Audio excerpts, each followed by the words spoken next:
Imagine for just a second that you sit down to play a really high-stakes card game. Right. You've brought, your entire life savings to the table. But before the very first hand is even dealt, you realize something is just fundamentally off. Right. Like the vibe is wrong. Exactly. Uh, But worse, one player at the table doesn't just play the game. They actually own the printing press that makes the cards. oh, wow. Yeah, that's a problem. Right. Whenever they want, they can just print more cards for themselves. And if they don't like how you're playing, they can reach over and physically block you from using your cards. Just shut you down entirely. Yeah. And if you really cross them, they can just kick you out of the game, keep all your chips, and tell everyone else at the table to just, I don't know, pretend you don't exist. That is brutal. It is. Right. And the craziest part is that everyone else at the table is just forced to play along because that one player, they also own the room, the table, and, the locks on the doors. So it's basically the ultimate rigged game. Exactly. It's the ultimate rigged game. And welcome to another deep dive, everyone, because today we are taking you straight into the actual mechanics of that exact rigged game. Yeah, but obviously we aren't talking about playing cards or casino chips today. No, definitely not. We are analyzing a massive, really incredibly detailed set of source materials today. It's a data-driven script focusing on a geopolitical thesis that is, frankly, shaking the foundation of the world right now. It really is. The thesis is that this rigged game is the global petrodollar system. And right now, as we sit here, the rest of the players at the table have decided they've just had enough. Yeah, they're actively trying to flip the table. Which is wild. So our mission today is simple, though, the topic is anything but simple. We are going to objectively follow the money. Always the best strategy. Right. We're looking at the explosive geopolitical events detailed in the text, leading right up to April 2026. So we're talking the extension of the BRICS alliance, the sudden shifts in global oil trade. Yeah, and some major, highly controversial military actions, too. We are going to explore whether recent U.S. interventions, specifically in places like Venezuela and Iran, are simply regional conflicts about security, or if they represent something much deeper. Like a desperate, perhaps violent struggle to protect what's known as the exorbitant privilege of the U.S. dollar. Exactly. Now, before we really get into the weeds here, I do have to make a really important note for you listening. Yeah, this is crucial. The sources you've provided us with today contain some highly charged political claims. I mean, they detail actions by global leaders like Donald Trump, Nicolas Maduro, the leadership in Iran. They cover active military conflicts, intense geopolitical friction. Right. So I want to be crystal clear up front. We are here to remain entirely neutral. We are not endorsing any political side, any leader, or any ideology. No, our job is strictly analytical. We are just taking the financial strategies, the historical claims, and, the geopolitical data presented in your text and unpacking it. Unpacking the underlying mechanics of what is being argued. That's it. And that neutrality is essential. Because to understand the current rebellion, we kind of have to divorce ourselves from the daily political noise. Right. Step back and look at the structure. Exactly. We have to look at the foundation. Because we really can't understand why nations are frantically trying to escape the dollar today without understanding how they got locked into it in the first place. Okay, let's unpack this. We have to go back in time, way before the current 2026 headlines, to figure out how the U.S. built the room and the locks on the doors. Where does the source material actually start the clock? It starts in 1944, a place called Bretton Woods, New Hampshire. Ah, Bretton Woods. Right. So the Second World War hasn't officially ended yet, but the Allied powers basically know they're going to win. And they also know the global financial system is in absolute ruins. Because Europe is just completely devastated. Totally devastated. Their manufacturing base is destroyed, agricultural systems are shattered, populations are starving. So 44 countries send their finance ministers to a hotel in New Hampshire to literally design the financial architecture of the post-war world. And I'm guessing the United States is sitting at the head of that table, holding all the cards, right? Since the rest of the world needs to rebuild, but they are flat broke. Exactly. The leverage the U.S. held was just unprecedented in human history. The source material points out this staggering statistic. At that moment, the U.S. held roughly 2/3 of the world's physical gold reserves. 2/3? Wow. Yeah. During the buildup to the war, and the war itself, Europe had sent much of its gold to the U.S. for safekeeping, or just to buy American weapons and supplies. So they had all the gold. They had all the gold. So the U.S. makes a proposition. They say, let's make the U.S. dollar the world's reserve currency. So if you're a listener wondering how this actually alters the global flow of money, let's break down those mechanics. It basically means that international trade would be conducted in dollars, and central banks around the world would hold dollars in their vaults instead of just gold. Right. But I mean, you can't just tell a bunch of sovereign nations to trust pieces of green paper, right? You absolutely cannot. To give the world confidence in this paper money, the U.S. made a massive, legally binding promise. They pegged the dollar directly to gold. Okay, what was the peg? The promise was that 35 U.S. dollars will always get you exactly 1 ounce of gold. Any central bank could come to the U.S. Treasury, hand over $35, and the U.S. would give them physical gold bars from its vaults. Oh, I see. So the dollar was basically just a claim check for gold. Exactly. It was quote-unquote as good as gold. You didn't need to put gold bars on a boat and ship them across the Atlantic every time you wanted to buy something. You just moved the paper claim checks. That makes sense. It's way more efficient. It is. And for a while, it worked beautifully. It stabilized the global economy, facilitated a massive boom in international trade. But, and this is key, it also gave the United States an unbelievable superpower. And this is where the source quotes that French finance minister, right, in the 1960s? Yes, Valéry Giscard d'Estaing. Yeah. He famously looked at this system and dubbed it America's exorbitant privilege. Exorbitant privilege. It's such a great phrase. But I really want to dig into the mechanics of that privilege because it sounds like, just economic jargon, but it affects the price of literally everything you buy. It really does. If I am an average citizen in France or Japan back then, how does America's privilege actually impact me? What's fascinating here is how it acts as an invisible tax on the rest of the world. Think about it this way. If France wants to buy oil from the Middle East, or Japan wants to buy steel, they have to actually produce goods. Like wine or electronics. Right. They have to sell them on the global market, earn foreign currency, and then use that currency to buy what they need. They have to actually work for it. Their citizens have to expend real labor to create tangible value to trade. But the U.S. doesn't have to do that. Exactly. Because everyone needs dollars to conduct global trade, the U.S. can literally just print the money. They just run the printing press. Yeah, they print paper, send it overseas, and receive actual physical goods in return. Cars, electronics, natural resources. And that is the core of the exorbitant privilege. Because under normal economic conditions, if a country just prints endless amounts of money without producing an equal amount of goods, they get hyperinflation, right? Right. The currency becomes worthless. But because the entire world needed dollars to participate in the Bretton Woods system, the world acted like this giant sponge, just absorbing all those printed dollars. Exactly. The American consumer's standard of living was effectively being subsidized by factory workers in Japan and farmers in France, because the global market was absorbing the inflation that should have hit the U.S. domestic economy. That is wild. But this introduces a massive economic paradox, doesn't it? I've read about this. It's called the Triffin dilemma, right? Yes, the Triffin dilemma. You nailed it. So the idea is that to keep the global economy growing, the U.S. has to pump more and more dollars out into the world. They have to run a trade deficit. Right. But the more dollars they pump out, the more people start to doubt that the U.S. actually has enough physical gold in the vault to back them all up. That is a brilliant synthesis of the underlying flaw. The system literally carried the seeds of its own destruction. Fast forward to the late 1960s and early 1970s. Okay, so things are getting tense. Very tense. The U.S. is spending astronomical amounts of money. They are fighting the incredibly expensive Vietnam War, and they are funding huge domestic social programs under President Johnson's Great Society. Guns and butter. Right. Guns and butter. The printing presses are running red hot to pay for it all. And the rest of the world isn't stupid. Countries like France and Germany, they look at the sheer volume of paper dollars flooding the global market. They look at the gold in Fort Knox, and they do the math. The math wasn't adding up. No. They realize the U.S. has printed way more claim checks than they have gold.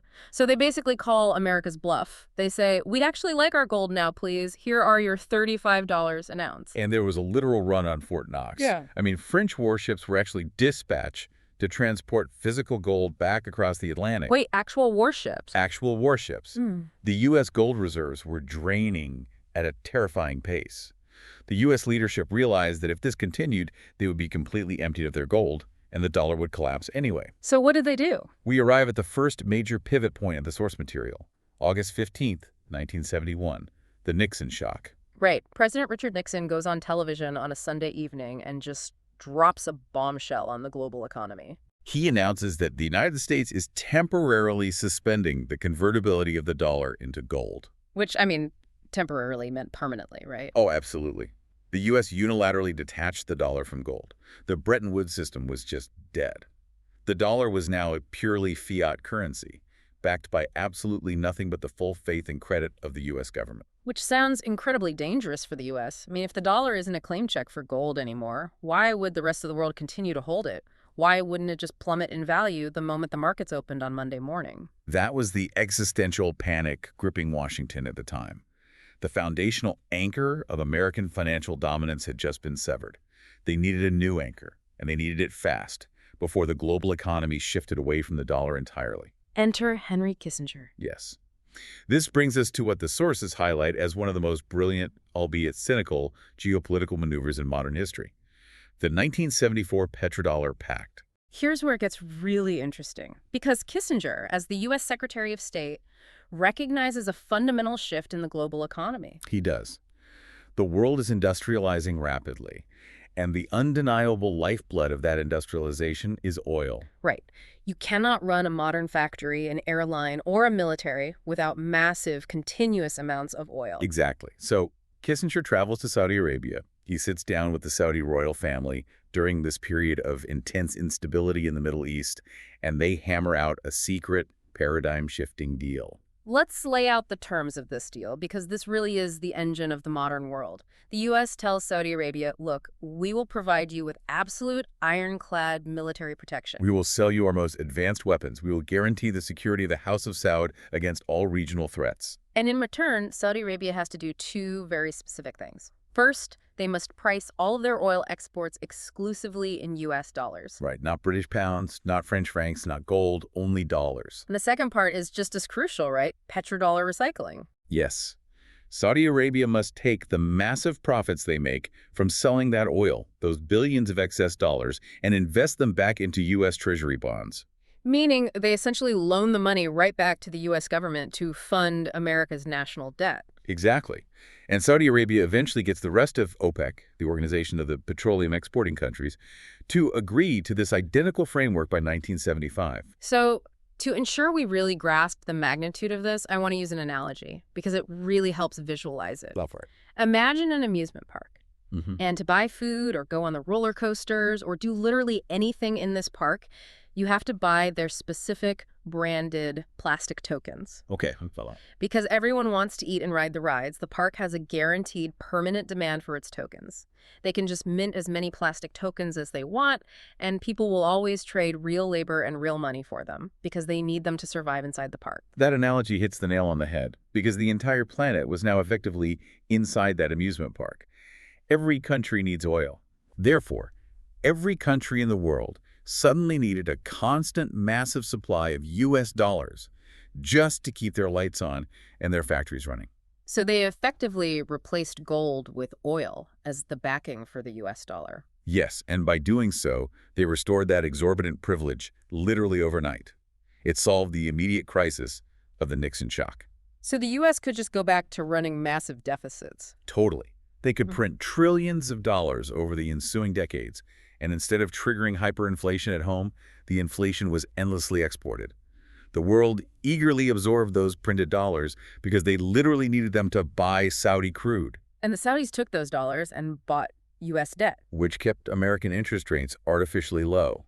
It meant cheaper mortgages for American homeowners and cheaper credit for American businesses, all subsidized by the forced global demand for the petrodollar. It is the ultimate closed-loop system. You just cannot play the game of global economics without acquiring the cards printed by the United States. No, you can't. And that system has been the bedrock of American hegemony for half a century. It's the hidden engine driving their military and economic supremacy. Exactly. It functioned with remarkable efficiency for decades. The U.S. thrived, Global trade expanded exponentially, and the oil flowed without interruption. So what broke the spell? I mean, if this system is so perfectly designed to benefit the U.S. while keeping everyone else locked in, why are we sitting here looking at source materials from 2026 detailing the violent collapse of this very system? Well, according to the analysis in the text, the spell broke the moment the U.S. decided to take this incredibly stable transactional system and turn it into a weapon of war. Ah. And that takes us to February 2022, the catalyst. Yes, Russia invades Ukraine. The response from the West, led by the United States, was immediate, and it went far beyond supplying military aid to Kiev. It was a declaration of total unprecedented financial warfare. We're talking about sanctions on a scale that had never been attempted against an economy the size of Russia's. Never. The sources highlight two specific, earth-shattering moves that altered the trajectory of global finance. First, cutting major Russian banks off from SWIFT. I want to spend a minute here because SWIFT is an acronym thrown around constantly on the news. But if you ask the average person on the street, they probably think it's like a banking app or a wire transfer service. Right, like Venmo for countries.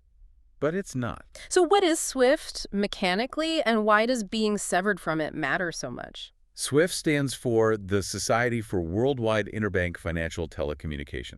It is not a bank. It doesn't actually hold any money. Mechanically, SWIFT is simply a secure messaging system that banks use to talk to each other. So it's just communication. Think of it as the highly encrypted WhatsApp for global banking. If a bank in Germany wants to send $1 billion to a bank in Japan, the money doesn't literally move.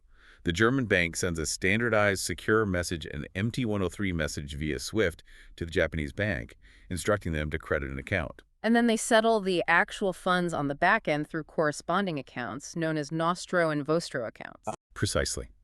It processes tens of millions of these messages every single day. So when the West cut Russia out of SWIFT, they didn't take Russia's money. They effectively blinded and deafened the Russian banking sector. Oh, wow. So suddenly Russian banks couldn't send the messages required to receive payment for their massive oil and gas exports? Right. Nor could they easily pay for the imports their economy relied on. They were thrown back to the dark ages of using fax machines and telex to coordinate billion-dollar trades. Which is incredibly slow. Slow, insecure, and honestly terrifying for business partners. That is a massive blow. But the source material argues that the SWIFT ban was actually the lesser of the two actions. It was. The second move was the one that fundamentally shattered the illusion of the rigged game. The freezing of the central bank assets. The sources state over $300 billion in Russian central bank reserves were frozen overnight. And this cannot be overstated. This crossed a red line in global finance that sovereign nations genuinely believed would never be crossed. Because we are not talking about freezing the yacht of a corrupt oligarch. Right. Exactly. We are talking about freezing the sovereign national reserves of a major nuclear power. For decades, the fundamental unspoken rule of the global game was that U.S. treasuries and Western central bank accounts were safe. They were the ultimate risk-free asset. Right. If you, as a nation, parked your national wealth in U.S. government debt, it was untouchable. Unthinkable to touch it. Let's explain what freezing a reserve actually means mechanically. Because people probably imagine vaults of cash being locked. But it's really just a spreadsheet edit, isn't it? Absolutely. When Russia holds $300 billion in reserves, they don't have pallets of cash sitting in Moscow. They have digital entries on the ledgers of the Federal Reserve in New York, the European Central Bank in Frankfurt, and other Western institutions. So freezing it simply means the Fed and the ECB change the permissions on the spreadsheet. They just say, yes, this ledger says Russia owns $300 billion, but we are denying them the ability to move it, sell it, or access it. Wow. With a few keystrokes, a massive portion of Russia's national savings just evaporated. Evaporated. And what the source material does beautifully is track the psychological shockwave this sent, not just through Moscow, but through the entire global south. Because the rest of the world watched this happen, and a terrifying realization dawned on them. Let's look at the specific thought processes outlined in the script, because it explains the domino effect perfectly. Take Beijing. Okay, China? China's leadership looks at the Russian asset freeze and realizes, wait a minute, we hold over $3 trillion in U.S. treasuries and Western assets. $3 trillion. Right. If we ever cross a red line with Washington, say, a severe geopolitical conflict over Taiwan or the South China Sea, they won't just fight us with aircraft carriers. They will freeze our national wealth overnight. Our reserves aren't a safety net. They are a liability. They're essentially a hostage. Washington has a $3 trillion gun to Beijing's head. Exactly. Yeah. Then you look at India. India realizes, hey, we rely heavily on imported energy to fuel our massive population. If we are forced to perfectly align with every Western sanction regime, our domestic economy will be devastated. They need what the script terms strategic autonomy. Yes. They desperately need a way to trade for survival goods that isn't entirely dependent on the political goodwill of the United States. And perhaps most importantly, look at Saudi Arabia, the very anchor of the petrodollar pact we discussed from 1974. The Saudis are looking at a very changing landscape. They see a U.S. administration that is increasingly prioritizing green energy and showing hostility to fossil fuels. Right. They see a U.S. that has utilized fracking to become the largest oil producer in the world, making them far less reliant on Middle Eastern crude. And they see a U.S. that is perfectly willing to aggressively weaponize its currency. So the Saudis start asking a very dangerous question. They ask, are American security guarantees still ironclad? And if China is quickly becoming the biggest customer for our oil, why are we exclusively tying our economic fate to the U.S. dollar? Wait, I have to push back here for a second. Let's play devil's advocate. Weren't those 2022 sanctions meant to instantly cripple the target? That was the goal, yes. I mean, the narrative in the press at the time was that the ruble would turn to rubble within days. The Russian economy would face an immediate catastrophic collapse, and the war machine would simply grind to a halt because they couldn't fund it. Right, that was the expectation. But looking at the data detailed in the source material, it sounds like instead of crippling them, it forced them to successfully build a lifeboat. The script notes that Russia went from holding 41.5% of its reserves in dollars in February 2022 to just 13 to 18% by September 2024. They drastically de-dollarized in 2.5 years. And their economy didn't collapse, so did the weaponization actually backfire? This raises an important question, and it is absolutely central to the thesis of the source material. The argument presented is that, yes, it was an unprecedented strategic miscalculation by Washington. They used the nuclear option. The U.S. deployed its ultimate financial weapon. And while it undoubtedly caused significant friction and short-term pain, it utterly failed to achieve its primary objective of forcing immediate economic capitulation. Instead, it proved a very dangerous point to the target. And, more importantly, to the rest of the world watching nervously from the sidelines. It proved that there is life after the dollar. It proved the lifeboat floats. If you get kicked out of the amusement park, you won't necessarily starve. Exactly. The fundamental currency of banking is trust. When a central bank's assets are no longer considered safe from arbitrary political confiscation, the foundation of trust in the reserve currency just evaporates. The U.S. inadvertently advertised to the world that holding dollars is a severe national security risk if your foreign policy doesn't perfectly align with Washington's. And that chilling realization was the catalyst that accelerated the de-dollarization movement from a theoretical, slow-moving talking point into frantic, tangible action. Okay, so that is the narrative. The trust is fundamentally broken. The global south is spooked, looking for exits. But, I mean, rhetoric is cheap. If nations are supposedly abandoning the dollar in droves, we shouldn't just hear it in angry political speeches. We should see the tectonic plates shifting in the actual ledgers of central banks. So, where is the money actually moving? Let's strip away the geopolitical rhetoric and look at the hard data. The sources provide a very compelling statistical trail. And what the data reveals is that this isn't a sudden overnight collapse, but a measurable, ongoing structural bleed. Let's start with the most basic metric, the U.S. dollar's share in global foreign exchange reserves. Right, this is the pile of money that other central banks hold in their vaults or digital ledgers for a rainy day to stabilize their own currencies. Exactly. In 1999, at the height of uncontested American unipolarity, the dollar accounted for 71% of all global reserves. By 2023, that number had plummeted to 56.3%, which the script notes was the lowest level in 30 years. And as of 2024, It ticked up slightly to 57.8%, but the macro trend line is undeniably pointing downward. so if you're sitting at home wondering why this matters, let's be real here. A drop from 71% to roughly 58% over a 25-year period. I mean, it doesn't look like a sudden cliff edge. It looks like a slow, manageable decline. Right, it doesn't look like panic. But the data we're looking at immediately pivots to a second metric that feels infinitely more urgent. And that is the massive, coordinated, global gold rush. That doesn't feel like a slow bleed. That feels like a loud, blaring alarm bell ringing in the background of the global economy. It really is the alarm bell. If central banks are holding significantly fewer dollars. What are they choosing to hold instead? The answer, overwhelmingly, is physical gold. And the reason goes back directly to what we just discussed regarding the weaponization of the financial system, right? Yes. Gold has two unique properties in the current volatile geopolitical climate. It has zero counterparty risk, and it cannot be sanctioned. Let's explain counterparty risk because that's a crucial financial concept to grasp. Sure. If you hold a U.S. Treasury bond, your asset is simultaneously someone else's liability. The U.S. government is your counterparty. You are entirely relying on their promise to pay you back with interest. And you are relying on their financial infrastructure to clear the transaction when you want to sell. Right.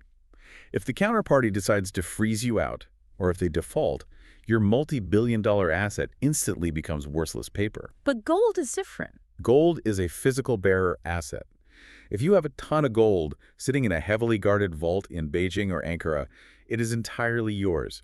No one can push a button in Washington, D.C. and make your physical gold disappear or freeze its intrinsic value. Which perfectly explains the buying frenzy we are seeing, because the logistics of this are wild. The data here is staggering. From 2010 to 2021, global central banks were buying a steady average of 473 tons of gold per year. Which is already a massive amount of metal. Yeah, but then look at what happens immediately after the 2022 sanctions are deployed. In 2022, buying explodes to a record 11,136 tons. It more than doubled. In 2023, it's 1,037 tons. In 2024, 1,045 tons. For 3 consecutive years, central banks bought over 1,000 tons of gold annually. That is a massive structural shift in global capital allocation. It is. And it's not just random buying. It's being led by very specific countries. India, Turkey, Poland, China. They are hoarding this stuff. And they're just buying it and leaving it in vaults in London or New York, which used to be the standard practice, right? No, they're physically repatriating it. They are flying tons of gold bars back to their own sovereign territory because they simply don't trust Western vaults anymore. And the tech cites an IMF report saying that 43% of central banks plan to keep increasing their gold reserves over the next 12 months. What's really fascinating here is that the source points out this is the first time since the 1960s, since the lead up to the Nixon shock, that central banks are actively and consistently choosing to buy gold over U.S. Treasuries. They are voting with their wallets. They are aggressively seeking an alternative to the dollar. And frankly, it's hard to blame them when you look at the third data point presented, the staggering loss of purchasing power. Oh yeah, this is a big one. The script notes that the dollar has lost 85% of its value relative to gold over the last 20 years. If you held your national reserves in dollars, your purchasing power got absolutely decimated compared to a nation that held physical metal. You're literally losing money just by holding the cards to play the game. Exactly. And finally, the source material brings us to some very recent, very alarming data, right up to the present day of the script in early 2026. They look at the dollar's share in SWIFT transactions. Remember, SWIFT is the messaging system for the vast majority of global trade. Right. And the script highlights the largest quarterly drop in SWIFT's history for the dollar, from December 2025, where it held a 47.5% share, plummeting to 43.8% by March 2026. A drop of nearly 4 percentage points in just 3 months. That is not a slow bleed, that is a sudden traumatic gash in the system. If we synthesize all this data, the slowly declining overall reserves, the frantic, record-breaking shift into physical gold to eliminate counterparty risk, the severe loss of purchasing power against that gold, and the sudden, sharp drops in transactional volume on SWIFT, the analysis reaches a firm conclusion. Which is? De-dollarization is absolutely not a fringe conspiracy theory. It is a measurable, ongoing, and rapidly accelerating financial phenomenon. Right. If you take away one thing from this data, it's this. The world isn't just complaining about the rigged game anymore. They are actively cashing out their chips for gold. Exactly. But here is the massive logistical hurdle. If you want to run a modern, hyper-interconnected global economy, you can't just sail pirate ships full of gold bullion back and forth across the ocean every time you buy oil or microchips. No, you need modern transactional infrastructure. Right. If they are moving away from the dollar and moving away from SWIFT, what exactly are they replacing it with? Who's building the new system? You architects of this new parallel financial system are the expanded BRICS alliance. BRICS. Brazil, Russia, India, China, South Africa. That was the original group. Mostly viewed as an economic talking shop for years, right? It was. But the source material puts a massive emphasis on the expansion that happened recently, the creation of the new BRICS in 2024. Because the 2023 Johannesburg summit fundamentally altered the DNA of this alliance. It did. They invited geopolitical heavyweights to join: Saudi Arabia, the United Arab Emirates, Iran, Egypt, and Ethiopia. When you look at the new roster, the sheer scale is phenomenal. How big are we talking? This alliance now represents roughly 45% of the total global population. And critically, they control over 40% of global oil production. Think about that combination for a second. Yeah. You have China and India, the massive factories and colossal populations that desperately consume the commodities. Right. And you now have Saudi Arabia, the UAE, Iran, and Russia, the absolute titans who produce the commodities. They've essentially brought the world's biggest buyers and the world's biggest sellers into the exact same club. And if the buyers and sellers are in the same club, they realize they don't necessarily need the US dollar acting as the mandatory middleman anymore.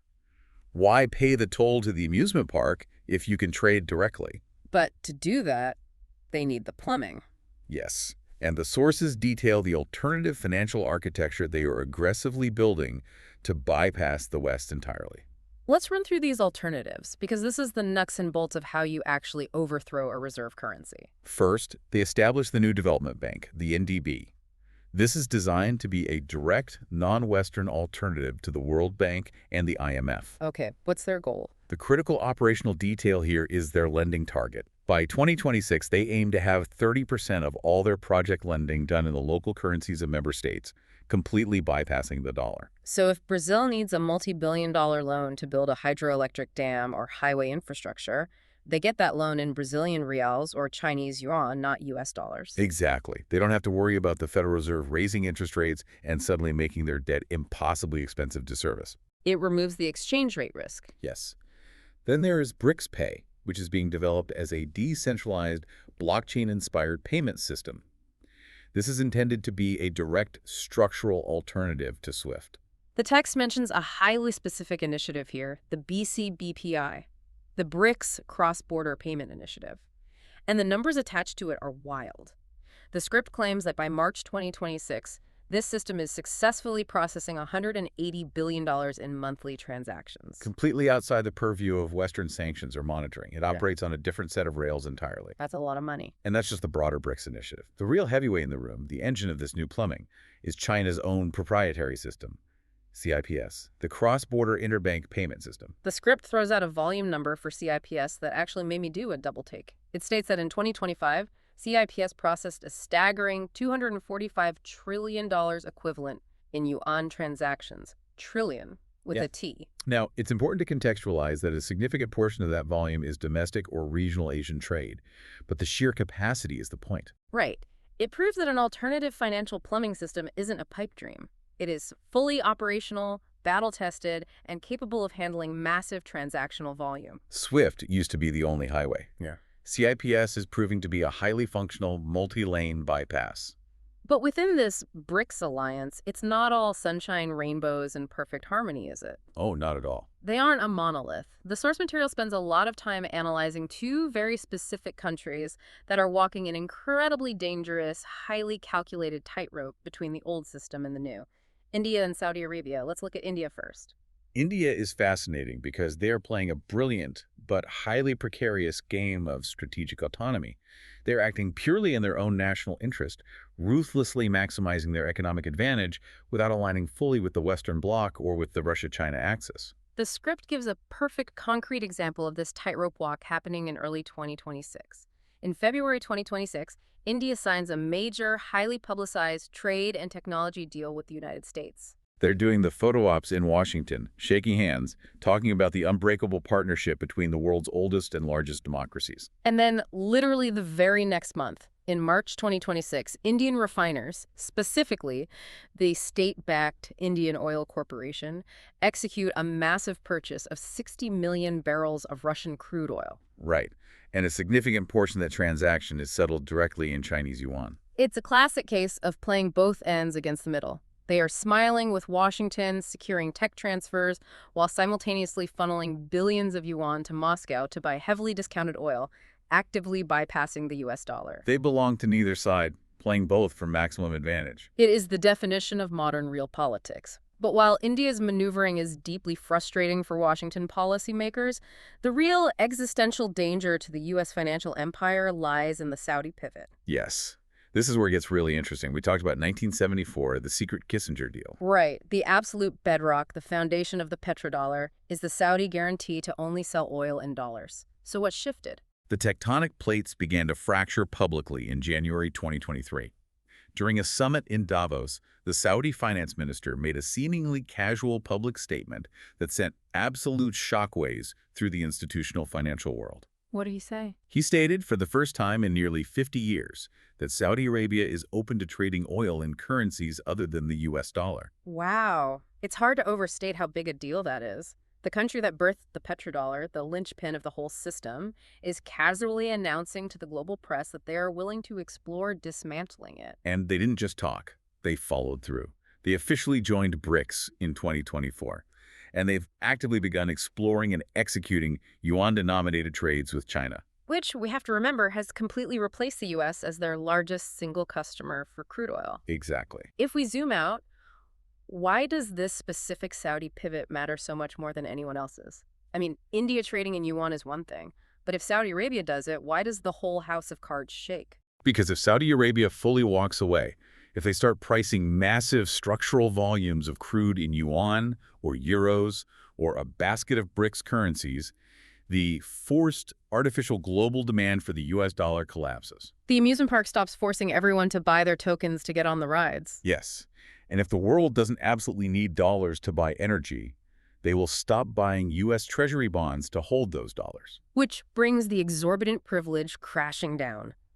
The U.S. would suddenly find itself unable to finance its massive multi-trillion-dollar deficits without dramatically raising interest rates to attract buyers, which would crush the domestic economy. Or having the Federal Reserve print the money directly, which leads to hyperinflation. The petrodollar system fundamentally mathematically collapses. Which brings us to a very dark historical realization. If the collapse of the system means the end of American unipolar financial dominance, the U.S. is not just going to sit back, watch the ledger update, and accept it. Historically, no. What happens when a sovereign nation tries to bypass this rigged game? History shows us that it usually ends in extreme violence. The source material draws a very dark, bloody line, connecting past interventions directly to the explosive, headline-grabbing events of early 2026. Let's examine the historical precedents first because it establishes a clear geopolitical pattern of behavior. The script points to two very specific examples that act as warning signs: Iraq in 2000 and Libya in 2011. Let's start with Iraq. In the year 2000, Saddam Hussein made a bold, highly defiant move against the sanctions regime at the time. He announced he was going to start selling Iraqi oil exclusively in euros, completely bypassing the dollar. And the source points out the timeline here. Just 3 years later, in 2003, the U.S. led a massive invasion of Iraq under the premise of neutralizing weapons of mass destruction. Saddam was overthrown, captured, and killed. And almost immediately upon the establishment of the new government, Iraqi oil exports were quietly returned to dollar pricing. Wow, and then we see a similar pattern emerge in Libya. Yes. Muammar Gaddafi had a grand, ambitious plan to create a pan-African currency, the gold dinar. He intended to demand payment for Libyan oil in this new gold-backed currency, rather than fiat U.S. dollars. Aiming to unite African economies outside Western control. Right. And in 2011, a NATO-led coalition intervened militarily, officially to protect civilians. Gaddafi was overthrown and killed. The country collapsed into a brutal, fragmented civil war, and the threat of the gold dinar vanished completely. The implication woven through the source material is stark. If you possess significant oil reserves and you try to leave the petrodollar system, the U.S. military apparatus will be deployed to ensure you do not succeed. It's essentially a violent enforcement mechanism. Which brings us to the shocking events described in the script for early 2026. Let's start with the situation in Venezuela in January 2026. To understand Venezuela's role in this, you have to look at the raw geology.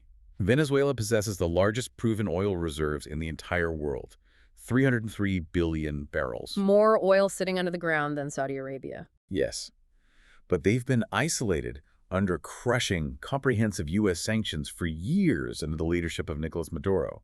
Their economy has been in shambles. Exactly. And because they were entirely locked out of the Western financial system by those sanctions, Venezuela had pivoted hard toward the east for survival. They were actively trying to integrate into BRICS, Crucially, they were selling what heavy crude oil they could manage to export in Chinese yuan, utilizing shadow networks completely outside the dollar system. In the context of the petrodollar, Venezuela was a massive gushing leak in the boat. It was. So what happens in January 2026, according to the events detailed in our text? The U.S. takes sudden, decisive kinetic action. The script describes a scenario where a specialized operation leads to Nicolas Maduro being arrested and removed from power. But it's what happens the day after the regime change that is truly revealing. Exactly. Yeah. Immediately following the arrest, major U.S. oil companies are invited back into the Venezuelan oil fields to rebuild the infrastructure. And most importantly, the mandate to trade Venezuelan oil exclusively in U.S. dollars is forcefully and legally restored. The leak in the petrodollar boat is plugged. Instantly. It's presented in the text as a brutal, highly efficient operation to pull the world's largest oil reserves back under the protective umbrella of the exorbitant privilege. But while Venezuela was seemingly a swift success for Washington, the script immediately pivots to a much more dangerous, complex escalation happening simultaneously halfway across the world. March 2026. Iran. This is the critical flashpoint where economics and military force truly collide. Iran is an official BRICS member. They are heavily sanctioned by the West, and they survive by selling massive quantities of their oil to China via a complex shadow fleet of tankers that turn off their transponders. Right, and they price and settle all of this trade in Chinese yuan. But in March 2026, according to the script, Iran attempts a geopolitical masterstroke that threatens the entire global order. They decide to leverage their geography. They stop just quietly dodging sanctions and go on the offensive. Right. They look at the map, specifically the Strait of Hormuz. This is a narrow, incredibly vital choke point between the Persian Gulf and the Gulf of Oman. Roughly 20% of all the world's daily oil consumption passes through this tiny, 21-mile-wide stretch of water. It is quite literally the jugular vein of the global energy market. And Iran geographically controls the entire northern shore of that strait. They have anti-ship missiles and fast attack craft lining the coast. So what is their masterstroke? The Iranian government officially announces a mandatory transit toll for any commercial vessel passing through the strait. They frame it as an ecological and security fee. The fee is set at roughly the equivalent of $2 million per voyage for a large tanker. But here is the absolute genius and the extreme provocation of the move. The toll is payable exclusively in Chinese yuan. Okay, let's slow down and really unpack the mechanics of this because it is staggering when you think about the ripple effects. Yeah, let's walk through it. If I am a Saudi oil tanker or a UAE ship or a Qatari vessel and I need to get my millions of barrels of oil to the global market, I physically have to pass through Hormuz. There is no alternative route. Which means I am forced to pay the Iranians. Which means to pay the toll, I cannot use the US dollars my economy operates on. I have to find a bank that will swap my local currency, or dollars, for yuan, and then transfer $2 million worth of Chinese yuan to an Iranian banking entity for every single voyage. Exactly. You've hit on the exact mechanism of the threat. Iran effectively weaponized geography to operationalize the BRICS de-dollarization agenda at a massive structural level. They are forcing the Gulf states, the very core of the old petrodollar system, to actively trade in the currency of the multipolar challenger just to conduct their daily business. They are creating massive forced daily liquidity for the yuan at the most critical logistical choke point on Earth. It's a direct, undeniable, and brilliant attack on the U.S. financial system. It forces the world to use the bypass instead of the highway. So, how does Washington respond to this? They can't just let Iran dictate terms at Hormuz. According to the script, the response isn't diplomacy. It's an operation dubbed Epic Fury. Yes. The U.S. response, authorized under President Trump in this 2026 scenario, is described as a massive, multi-pronged counterattack. The script details intense, sustained military strikes against Iranian coastal infrastructure and military targets. But if you look past the explosions, it's the economic rhetoric accompanying the bombs that reveals the true underlying motive. The script quotes Trump declaring aggressively on the world stage that BRICS is dead. He doesn't just threaten military action. He threatens 100% tariffs on any country that attempts to drop the U.S. dollar in their bilateral trade. Wait, 100% tariffs? Yeah. He's using the full weight of access to the American consumer market as a bludgeon to enforce currency compliance. And even more tellingly regarding the motives, the source cites internal officials claiming Trump repeatedly expressed a desire to physically seize Iran's oil as part of the military campaign. So we connect the dots here. Why seize the oil? It's not just about spilling the physical barrels to sell them. No, it's about physically stopping Iran's shadow fleet from delivering that oil to China. And more importantly, stopping them from settling those multi-billion-dollar trades in yuan.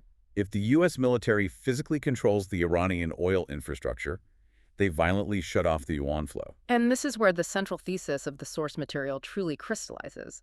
These aren't just isolated regional conflicts about democratic human rights in Venezuela or nuclear proliferation concerns in Iran. According to this overarching analysis, the U.S. military is acting as the heavily armed kinetic enforcement wing of the U.S. Treasury Department.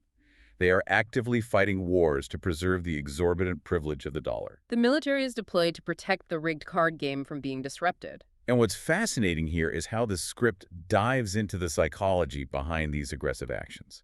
It analyzes the mindset of a declining empire. Like Rome or Britain. Exactly. If we look back at the Roman Empire in its final turbulent centuries, or the British Empire frantically trying to hold on to its colonies after World War II, we see a distinct historical pattern. When an empire realizes its unipolar dominance is slipping, when the reality of a multipolar world becomes undeniably apparent in the data, they rarely accept it gracefully or transition peacefully. They lash out. They panic. They become highly aggressive.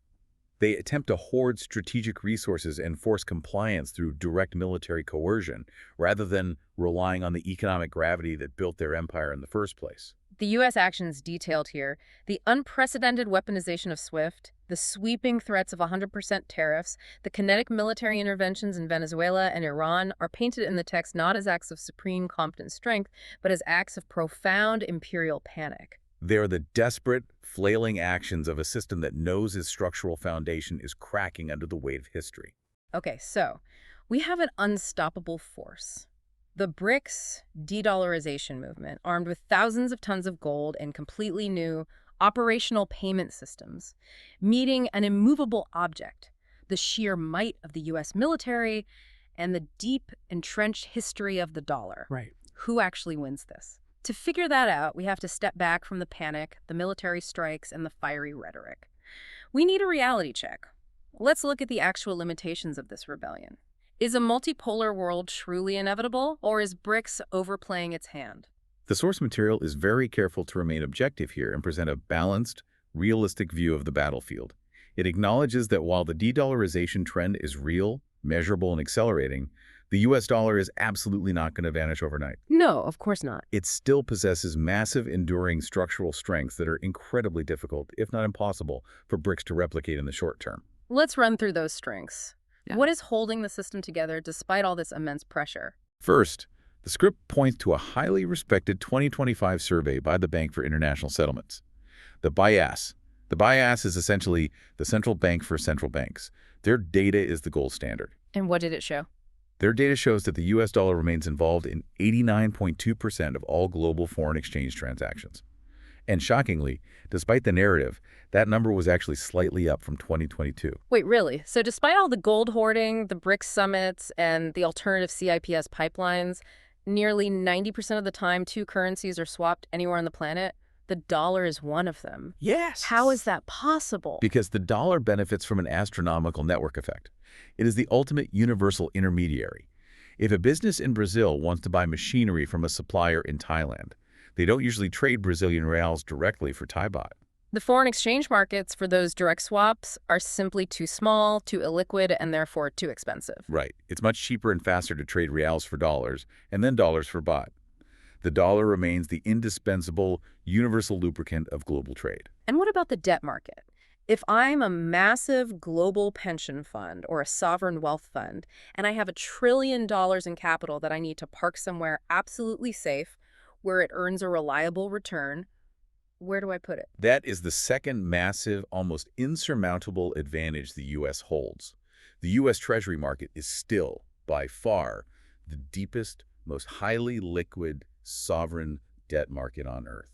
Liquidity is everything. If you have $1 trillion, you can buy U.S. government debt today, and if a crisis hits tomorrow, you can sell $1 trillion worth of that debt without crashing the market or failing to find a buyer. There is simply no alternative financial market in the world that can absorb and process that kind of massive capital movement. But what about China? They were the second largest economy. Couldn't global investors just buy Chinese government bonds instead of U.S. treasuries? This leads directly to the severe limitations of the BRICS rebellion. The Chinese yuan has fundamental structural flaws that prevent it from serving as a true global reserve currency. What's the biggest flaw? The most glaring issue, which the text highlights, is capital controls. The Chinese government strictly controls the flow of money in and out of their borders. They heavily manage the exchange rate of the yuan to benefit their exports. I want to break down capital controls with a simple analogy because it's the Achilles heel of the yuan. Okay. Imagine putting your entire life savings into a new neighborhood bank because they offer slightly better interest rates. But the catch is, you have to ask the bank manager's explicit permission every single time you want to make a withdrawal. And if the bank manager decides they don't like what you plan to buy, or if the bank is having a tough week, they can just say no, and your money is stuck. That's essentially China's capital controls. No matter how big the Chinese economy gets, a foreign nation is not going to park its sovereign national wealth there if they aren't guaranteed they can pull it out on a Tuesday afternoon without asking the government for permission. That is exactly why the yuan lacks the free convertibility that makes the US dollar so attractive to global investors.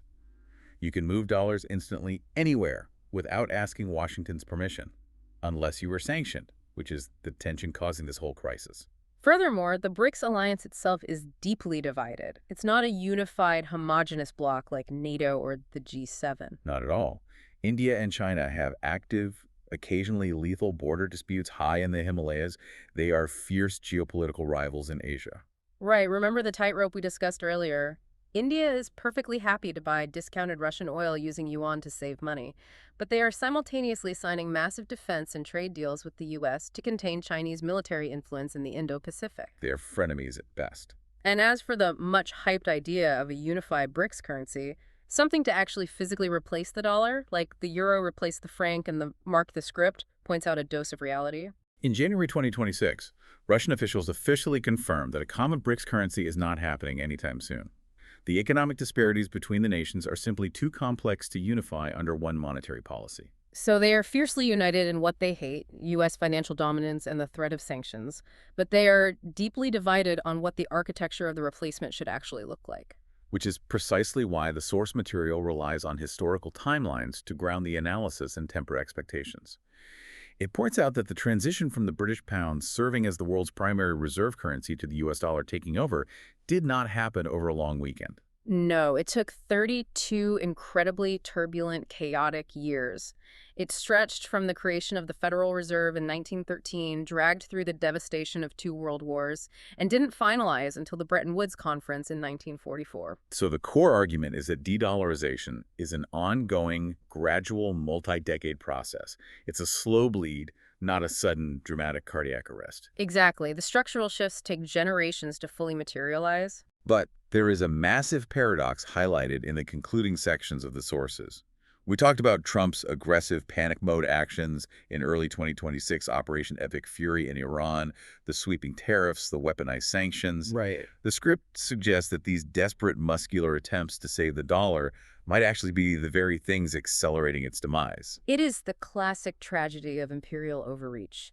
The analysis argues that every single time the U.S. uses the dollar as a weapon, it proves to the world that the BRICS narrative is absolutely correct. Every new sanction pushes a previously neutral country slightly closer to Beijing or Moscow, seeking alternative trade routes. Every kinetic military action aimed at violently securing oil trade creates more global resistance and heavily incentivizes the rapid development of that alternative CIPS financial plumbing. They are squeezing the sand so hard to hold onto it that it's slipping through their fingers faster. So, what is the ultimate conclusion drawn by the source material? If the dollar is deeply entrenched by liquidity and network effects, but the panic from Washington is accelerating the rebellion, where does this incredibly dangerous game end? The conclusion takes the broad macro view of history. It argues that while the dollar undeniably retains massive incumbent advantages, the structural realities of the 21st century simply cannot be ignored forever. You cannot fight geography, demographics, and industrial capacity. No. China's sheer economic size and purchasing power terms, the massive, rapidly growing populations of the BRICS nations, and the shifting geopolitical alliances all point inexorably in one direction. The rigged game cannot last forever. The amusement park is losing its monopoly. The arc of history, according to this analysis, is bending inevitably toward a multipolar currency world, a world where the US dollar is perhaps still first among equals, but it is no longer the undisputed tyrannical king of the board. It will eventually have to share the stage with the yuan, with heavily repatriated gold, and with sovereign regional payment networks like BRICS Pay. And a truly multipolar world means the exorbitant privilege is permanently revoked. Which brings us to the end of our journey today. We've covered an immense amount of ground. We started by looking at the post-WWII origins of this rigged card game, examining how the Triffin dilemma led to the 1971 Nixon shock. And how Kissinger's 1974 petrodollar pact masterfully tied global energy demand directly to U.S. debt. We explored the massive miscalculation of the 2022 catalyst, where the weaponization of SWIFT and the unprecedented freezing of sovereign Russian assets shattered the trust of the global South. Proving that the U.S. Treasury was no longer a safe haven. We examined the hard data, the slow decline in global reserves, the frantic, record-breaking accumulation of physical gold, and the aggressive building of alternative BRICS financial infrastructure that is currently processing hundreds of billions of dollars completely outside the Western gaze. And we waded into the dark, violent waters of the 2026 flashpoints. The compelling narrative that the regime change in Venezuela and the explosive Operation Epic Fury against Iran over the Hormuz toll aren't just isolated foreign policy crises, but are, at their absolute core, desperate, kinetic battles to preserve the dollar's fading hegemony. Ultimately, the source material leaves you, the listener, with a stark lesson, particularly for those analyzing this from the perspective of developing nations. As the global order violently shifts from unipolar to multipolar, the only viable defense is strategic autonomy. The need for nations to secure absolute energy independence and aggressively diversify their economic alliances has never been more critical. Relying entirely on a declining empire that is increasingly willing to weaponize its currency is a recipe for economic disaster. It's an incredibly turbulent transition, and we are living right in the middle of it. The tectonic plates of global finance are shifting beneath our feet. They are. But before we sign off, I want to leave you with one final lingering thought, something the script points toward, but that we really need to sit with and consider. If this deep dive analysis is correct, if the transition to a multipolar world is truly inevitable over the next few decades, and if the US dollar actually does lose its exorbitant privilege, and the US government can no longer simply print trillions of dollars for the rest of the world to eagerly absorb without consequence, it introduces a terrifying mathematical prospect for the domestic American economy. It does. So the ultimate question is this. How exactly does the American government plan to fund its massive global military footprint, its sprawling domestic social programs, and its ever-growing $30+ trillion national debt without triggering massive catastrophic hyperinflation at home?